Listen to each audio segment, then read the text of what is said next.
नमस्कार सभी को। तो देखिए यहाँ पर हम एक बहुत इम्पोर्टेंट पोएम के नोट्स को डिस्कस करेंगे, मतलब सेंट्रल आइडिया देखेंगे और साथ ही साथ 10 एमसीक्यूज़ को डिस्कस करेंगे जो आपके एग्ज़ाम में पूछे आ सकते हैं।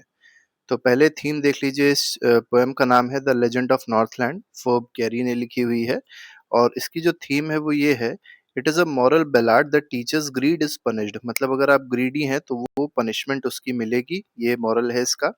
और काइंड अगर आप हैं, काइंडनेस अगर है तो उसका रिवॉर्ड ज़रूर मिलेगा। तो ये इसकी पूरी पोएम की थीम है। समरी देखी जाए तो समरी में मेनली ये है, poet describes a cold cold northern region. तो एक कोल्ड नॉर्दर्न रीजन के बारे में बताया गया है, जहाँ पर सेंट पीटर जो हैं वो ट्रैवल करते हैं, वो मीन चीज़ प्रीचिंग करते हैं, फास्टिंग करते हैं और घर-घर में जाते हैं कुछ भिक्षा लेने के लिए। He stops at a cottage of greedy old woman. वो एक औरत के घर मतलब जाते हैं भिक्षा लेने के लिए, जो उस समय केक बना रही होती है और उससे थोड़ा सा कुछ खाने को मांगते हैं। ठीक है। The saint ask for a small cake, एक छोटा सा केक मांगते हैं लेकिन वो रिफ्यूज कर देती है। पहले वो बड़ा बना रही होती है तो सोचती है इतना बड़ा नहीं देंगे तो और छोटा देंगे, फिर ये भी नहीं दे पाती है क्योंकि वो लालची थी, और छोटा बनाती है वो भी नहीं दे पाती है। तो इससे फिलहाल जो सेंट होते हैं, जो सेंट पीटर थे, वो बहुत ज़्यादा गुस्सा हो जाते हैं।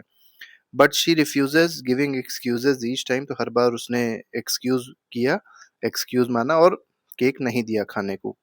Finally he becomes angry, Saint Peter जो है वो एंग्री हो गए और उसको श्राप दे देते हैं कि वो क्या बन जाएगी, अब एक वुड पेकर बन जाएगी और हमेशा अपने खाने के लिए पेड़ों को क्या करती रहेगी, मतलब उस पे मारती रहेगी और वहां से खाना निकालती रहेगी। कुछ इस तरीके का आप इसको समझ सकते हैं। Now she lives in the forest pecking for food, तो वो फॉरेस्ट में रहती है वुड पैकर के रूप में। ये चीज बताई गई है इसमें। मैसेज क्या मिलता है इस पोएम से? इस पोएम से मैसेज मिलता है, selfishness and greed leads to punishment. तो सेल्फिश अगर आप हैं, आप ग्रीडी है, आप लालची हैं, तो वो पनिशमेंट जरूर उसकी मिलती है। तो किसी ना किसी रूप में वो पनिश जरूर होंगे आप उस चीज के लिए।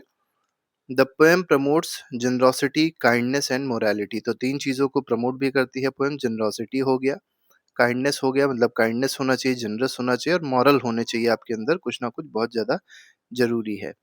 अब चलिए एमसीक्यूज देख लेते हैं। पहला एमसीक्यू कह रहा है the legend of Northland chapter का, who is the poet of the legend of Northland. ठीक है, तो इसके पोएट कौन है? तो फिब केरी है, तो बी ऑप्शन सही हो जाएगा इसका।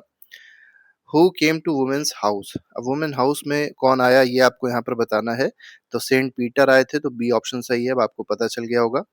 व्हाट वाज वुमेन डूइंग, तो वुमेन क्या कर रही थी उस समय? तो केक बना रही थी, baking cake will be the correct answer of question number 3। आगे बढ़ते हैं, अगले क्वेश्चन पे आते हैं। अगला क्वेश्चन, क्वेश्चन नंबर 4 है, what did Saint Peter ask for. तो क्या मांगा था सेंट पीटर ने उस औरत से, ये इस क्वेश्चन में आपको बताना है। ठीक है, तो सेंट पीटर ने क्या मांगा था, ये क्वेश्चन नंबर 4 है। इसमें जो सही आंसर हो जाएगा वो क्या हो जाएगा? पीस ऑफ केक, छोटा सा पीस मांगा था केक का। व्हाई डिड वुमेन रिफ्यूज, तो उसने केक क्यों नहीं दिया? तो शी वॉज ग्रीडी, वो लालची थी इसलिए उसने केक नहीं दिया था। सिक्स क्वेश्चन पे आते हैं, व्हाट वाज द पनिशमेंट, तो पनिशमेंट क्या मिली थी?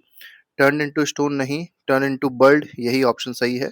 उसको वुड पेकर बना दिया गया था औरत को, क्योंकि वो बहुत ज्यादा लालची थी। विच बर्ड डिड शी बिकम, तो ये वुड पेकर बन गई थी, तो सी ऑप्शन सही हो जाएगा। एट्थ क्वेश्चन में कहा गया, what does the poem teach, तो ये जो पोएम है ये क्या टीच करती है, किस चीज के बारे में बताती है, ये आपको यहाँ पर बताना है। जेनरोसिटी बताती है। ठीक है, तो यहाँ पर सही ऑप्शन जो है वो बिल्कुल सही है एट्थ क्वेश्चन का। नाइन्थ क्वेश्चन पे आते हैं, what reason is mentioned in poem, तो कौन सा रीजन मेंशन किया गया है पोएम में? नॉर्थलैंड को मेंशन किया गया, नॉर्थ का एक रीजन है नॉर्थलैंड।